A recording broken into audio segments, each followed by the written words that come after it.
Kung sa ating pagtanda ay may alaala tayong gustong balikan, ito ay kung saan tayo nagsimula noong tayo ay mga bata pa. Sa lugar kung saan nagkaisip, naging alingaw-ngaw ang ating munting tawanan. Ngunit tunay nga na walang permanente sa mundo.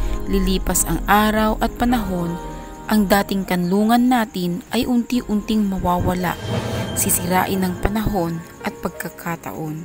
Isang dating masaya, maaliwalas na lugar na ngayon ay niluma at pinago ng panahon, na nababalot ngayon ng sarit-saring kwentong kababalaghan, mga misteryong hindi maipaliwanag na kung hindi mo susuriin at pupuntahan ay hindi mo rin mararanasan at mararamdaman.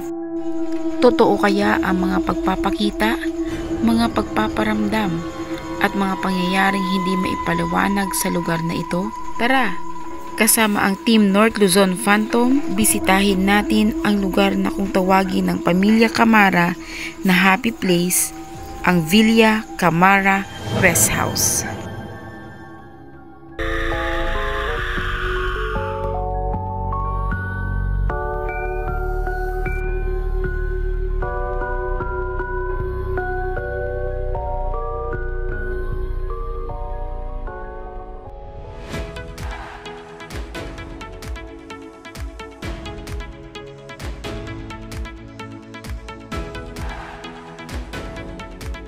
May gusto kang puntahan? May gusto kong gawin ko. Wala kang pamasahe. Wala ka ko. Just be and stop.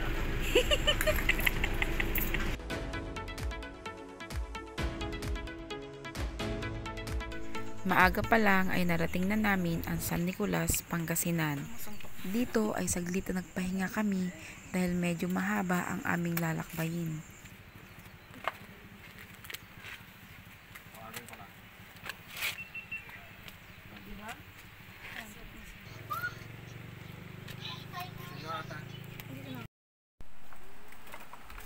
Kahinaan ko to eh.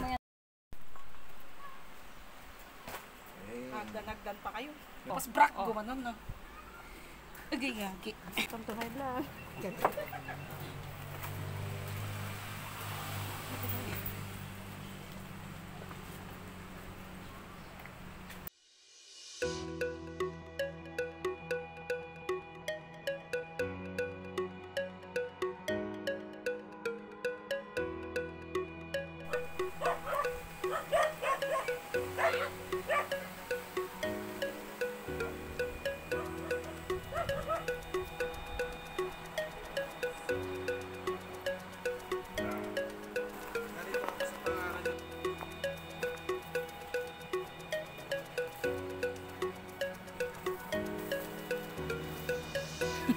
Bebe!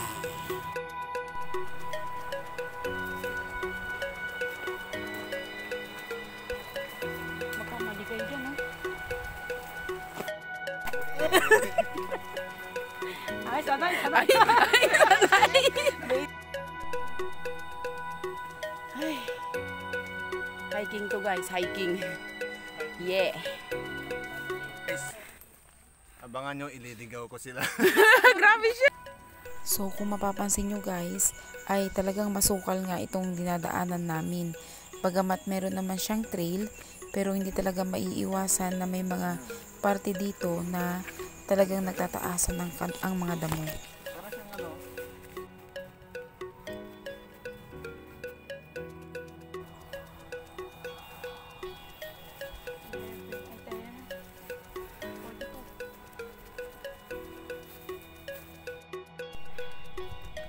Hinahanap namin guys yung bahay na abandonado. Dito sa... Hindi pa. Bundok.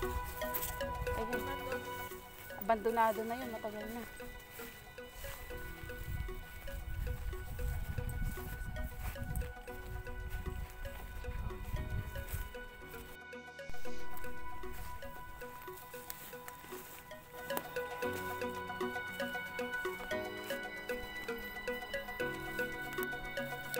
Nice, oh.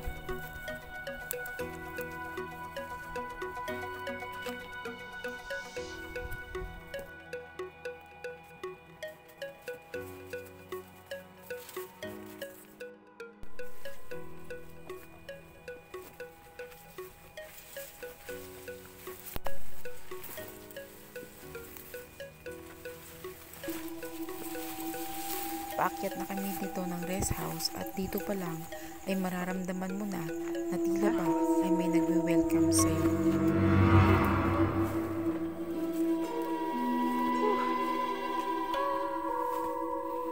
Ayan na siya.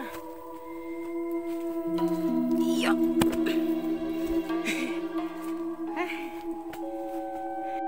Pagdating namin dito ay tiningnan ko muna ang ilang bahagi ng kapaligiran upang makita ko kung baka meron kaming kasamang ibang tao dito o kami lang talaga.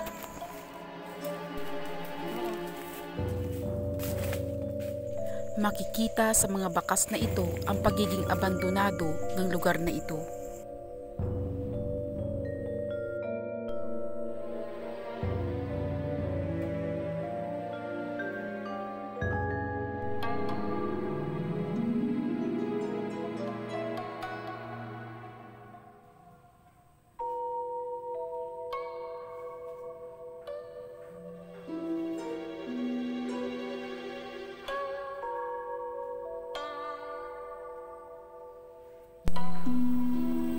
Ang luwag ng terrace niya guys oh. Tapos mula dito, matatanaw mo dyan sa baba. Medyo masukal lang eh. Masukal na talaga siya. Literal. Yan. Puro puno na lang yan. Damo. Matataas na damo. Puno. Wala ka namang makikita ang ibang mga kabahayan dito na may nakatira pa. Talaga nag-iisa lang siya dito. At tingnan nyo naman guys oh. Kahit yung bubong niya, oh, talagang butas-butas na't nalipasan na ng panahon.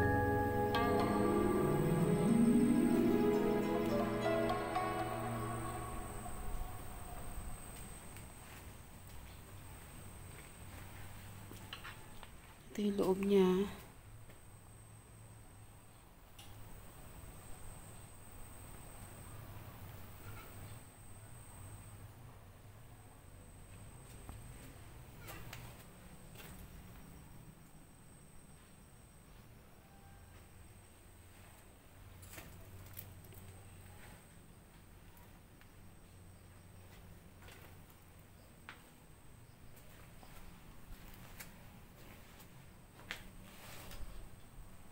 Ito CR.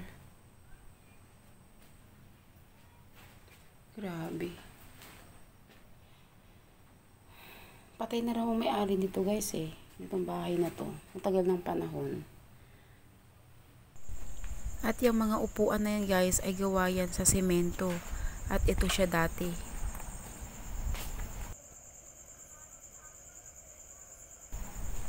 Grabe, nakapanghihinayang talaga ang lugar na ito. Kahit ganitong nakikita natin na sira na siya, mababakas pa rin talaga ang angking ganda ng lugar na to.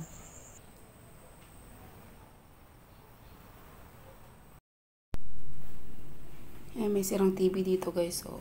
Yung old na klase ng TV to. Ayan, yung malalaki ang likod. Sobrang napakatahimik dito sa lugar na to. Si Aya goes the hour. Sobrang tahimik dito since nag-iisa nga siya dito sa taas ng bundok. Kaya siguro talaga totally inabandonado na din ito mula nang mamatay ang may-ari. Siguro ibang relative, hindi na rin nila gustong magstay dito dahil nga sa napakalayo ng lugar na to. In case of emergency, magkasakit ka dito, hindi ka kaagad may tatakbo sa ospital.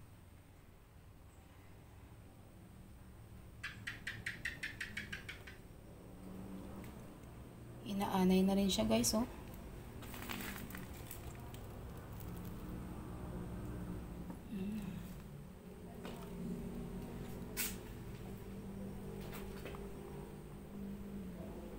Unti-unti na rin siyang kinakain ng anay. Yan. So guys, pupuntahan naman natin ngayon yung bahay na yan. Tingnan natin kung bahay ba yan o ano. Yan. Ito pa lang po yung na-explore natin. Iikot tayo dun.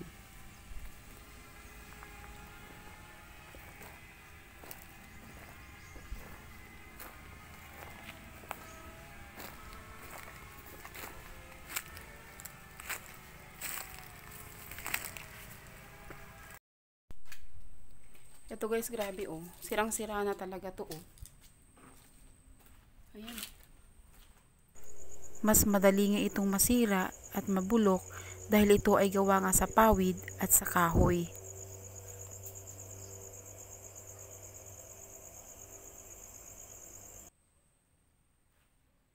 Oh, napaka-creepy ng lugar na to.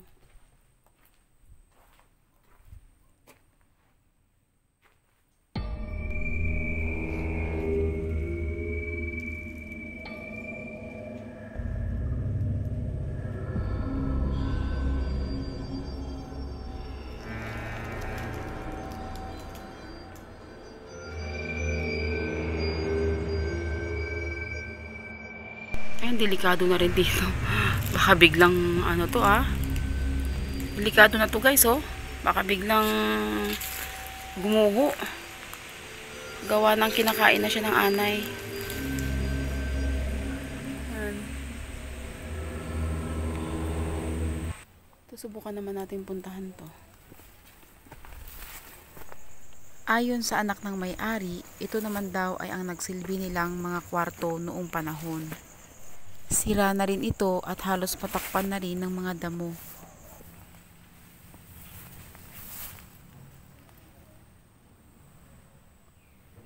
Wasak na rin to guys oh. Totally abandoned. Grabe.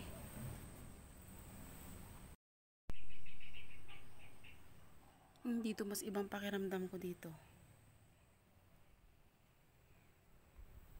Mamaya subukan natin mag-investigate dito.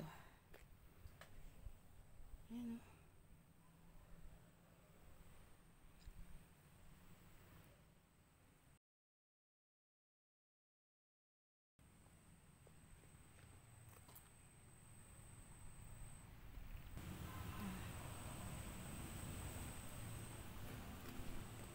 Ayan yung pinaka-main.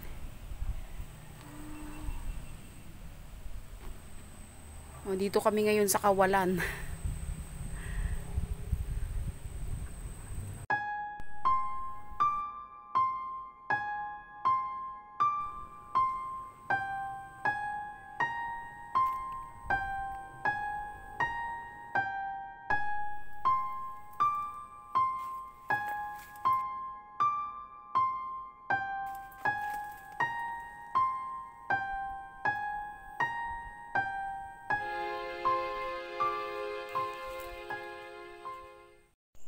Pagtapos nga namin i-explore ang lugar, ay nagpasya na rin kami na mananghalian muna. Guys, kain muna tayo. Kain guys. Ayon sa ilan na mga nakausap namin, maging ang anak mismo ng may-ari ay itong lugar na ito noon ay kilala, dinarayo at binabalik-balikan. Tinatawag nila itong happy place. Ngunit mula nang yumao ang may-ari at lisanin ng mga kaanak ay wala nang naiwan upang pangalagaan ang lugar. Ang dating maganda ay sinira na ng panahon. Ang dating maingay at masaya, ngayon ay napapalot ng katahimikan at ng mga kwentong nakakatakot at kababalaghan. Maaari nga kayang pinamahayan na rin ito ng mga elemento. Samahan nyo kaming mag-imbestiga ng misteryo sa lugar na ito. Nakataong ito, hinantay na lang namin kumagat ang dilim at yung mga nararamdaman namin dito naghalong parang kakaibang lamig na to, parang hindi na normal na lamig to na nanggagaling sa hangin, pero masasabi ko na legit dito, solid yung mga nagpaparamdam. So, yun, habang dumidilim yung panahon, palakas ng palakas yung hangin.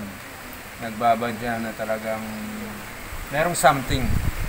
Meron kami mga abangan nyo na lang sa full vlog ni Maudi Exis. Natin kumagat ang dilim guys. Sisimulan na natin ang investigation. Habang nagpapalipas kami ng oras at naghihintay na maggabi, ay palakas din ng palakas ang hangin. Nakakadagdag pa ito ng kilabot at pangamba dahil baka sa pagsapit ng dilim ay bumuhos din ang malakas na ulan. Pagsapit nga ng dilim ay sinimulan na rin namin ang investigasyon. Sobrang lamig na ng pakiramdam namin dito. Bukod sa mataas ng aming kinalalagyan ay napakalakas pa ng hangin. Sinasamahan pa ito ng maliliit na patak ng ulan. Gamit ang motion censored ball at EMF ay sinimulan namin ang investigasyon una dito sa kanilang balkonahe.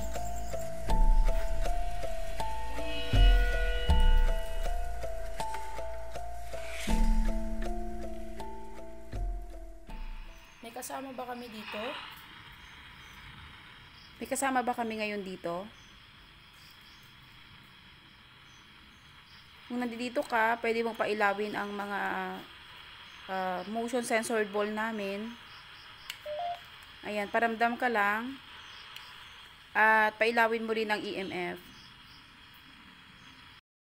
Wala kaming nasagap dito kaya pumasok kami sa loob ng mga kwarto. Sige, ang lakas ng hangin. So if you are here, ang lakas ng hangin, sumalubong sa akin. So if you are here, pailawin mo nga tong EMF namin. Pumunta siya. I'm right here. Saan ka? I'm right here daw.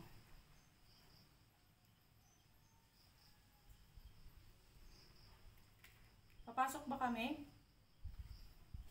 Are we going to enter your house? Lamig dito, ang lakas ng hangin. Nandito siya. Ayan o. Where are you? Ang lakas ng hangin. Okay, you try it once again. Lamig ah.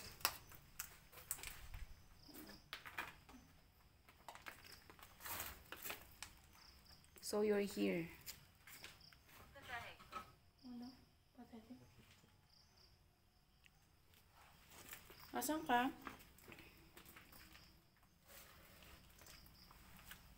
Wala na. Ano siya? Nararamdaman pa. Uy, iinit din na no. Oh. Iinit din. Tapos, Ayan o. Pwede yung galawin yung sensor sobrang board lamig. namin. Iinit tapos lalamig. Sa living room ko. Dito sa kabila. Yan, iniwan namin yung spirit box dyan. Dito yung sensor board. Dito ka ba? Sarah? Who's Sarah?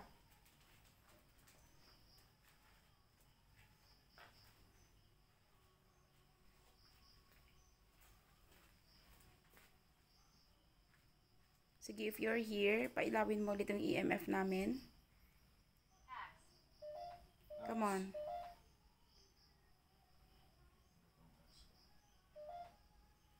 Hindi na pumapalo siya na.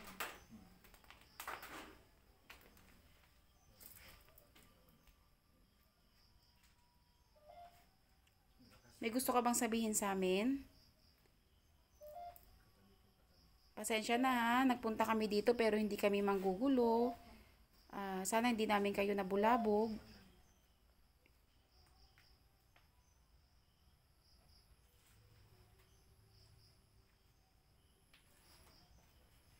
Nandito ba kayo?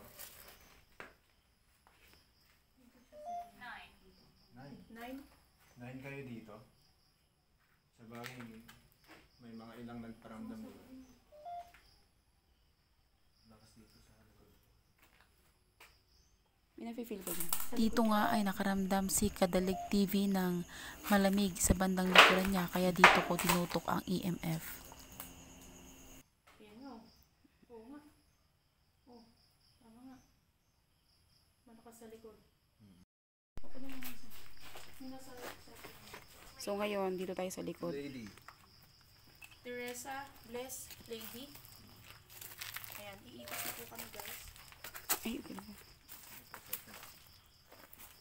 Kasi sa pangkat. Hindi na naman. Hindi yung stove. Hindi ano sa ramen. Nasa akin. Malakas na ba yan? Dito yung part, ayan oh.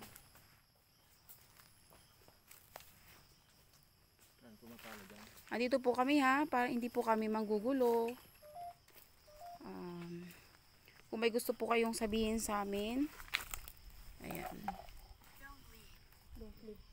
Don't leave. Paglipas nga ng ilang minuto ay huminto na rin ang pagpalo ng ilaw na ito, kaya nagpasya kami na lumipat doon sa pinakalikod. Dito na po kami banda sa likod, dito sa may area ng CR.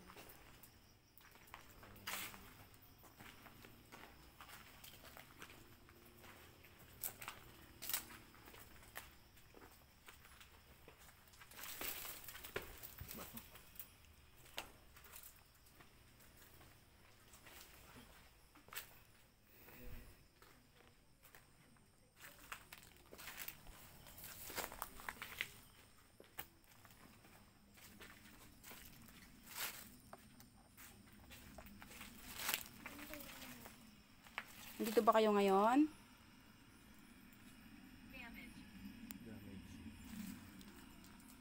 Damage yung ano?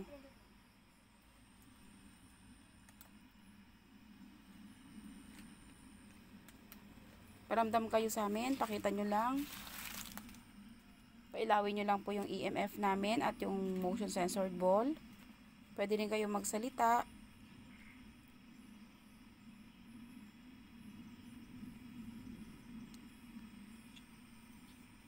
Dito ba kayo ngayon? Sige, pailawin nyo lang po. Para malaman namin na kasama namin kayo dito ngayon. Pailawin nyo lang para malaman namin na kasama namin kayo.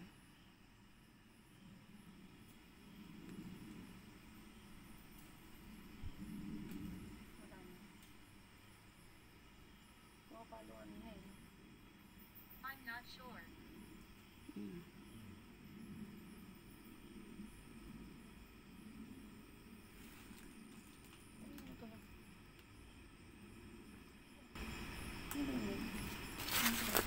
Parang chime.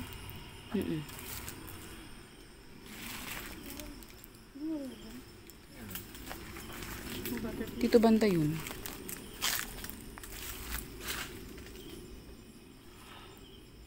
Hindi namin sure guys kung naririnig sa ano nyo kung naririnig nyo pero parang may naririnig kaming parang chime. Ano yun? Wala na. Parang may chime. Diyan banda sa taas. Parang umiikot siya. Umiikot. Hindi mo kailangan niya ito, may bubong pa. Parang may nagtatambol ng bakal.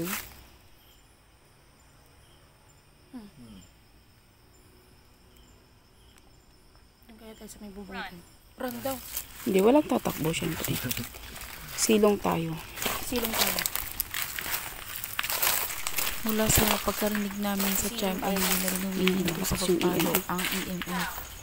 Kaya napagdesisyonan Okay, na bato lang dito, namin na bumalik doon sa terrace. Murdered? How murdered? So guys, yung ghost tube na ginagamit namin is hindi naman siya 100% talaga na reliable using for ghost hunting. Pero i-try lang namin kung magiging accurate or Pero so far, so good. kung yung mga tanong namin is kaya niyang sagutin. Kapag nagtugma yun sa mga Tugma naman siya sa EMF diba? Lakas ng palo-palo niya. Kanina guys, umikot-ikot na kami dito pero hindi to pumapalo. Pagbalik namin dito, hindi ko mawari ang pakiramdam ko. Dahil kasabay ng sakit ng ulo ko, ay bumibigat din ang pakiramdam ng balikat ko. Kaya minabuti na namin na lisanin ang lugar na ito.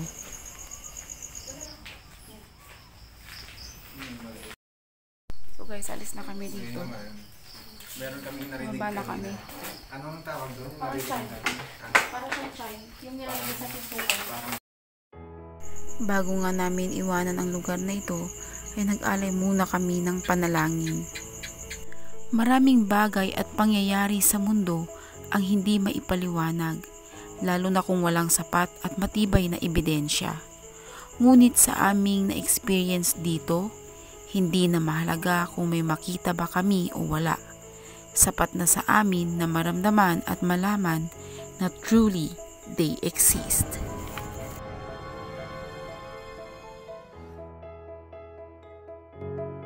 Kung nagustuhan nyo ang ating video ngayon, please pa-subscribe naman po, pa-share na rin, and hit the notification bell para ma-notify ka sa mga susunod nating mga video and adventure and exploration. Thank you so much!